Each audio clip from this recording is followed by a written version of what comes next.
నేను ఒక తీర్మానం చేశానండి, నాకు అంతకంటే ఎక్కువ చదువు రాదు, నాకు వచ్చింది ఒకటే చదువు. యేసయ్య తప్ప మానవ జాతికి పరలోకాన్ని వెళ్ళడానికి ఇంకో దారి లేదు అని చెప్దాం అనుకున్నా. That's all. That is the goal of my life. యేసుక్రీస్తు ప్రభువును విశ్వసిస్తే మీరు గ్యారంటీగా పరలోకానికి వెళ్తారు. యేసు ప్రభువుని నమ్మకపోతే మీరు ఎంత మంచోళ్ళైనా నరకానికి పోతారు, ఎంత నీతిమంతులైన నరకానికి వెళ్తారు, ఎంత నిష్ఠతో మీరు భక్తి సాధన చేసిన నరకానికి వెళ్తారు. యేసు ప్రభువుని అంగీకరించినప్పుడు కాస్త కూస్తో బలహీనతలు ఉన్నా సరే గ్రేస్ మార్కులు పడతాయి. పరలోకం గ్యారంటీ. దేవుడికి స్తోత్రం కలుగును కాక. This is my message since the very beginning.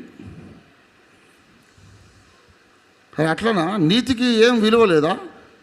మేము నియమంతో నిష్ఠతో నియమనిష్టాగరిష్ఠులమై మేము చేసిన భక్తి సాధనకు ఏమి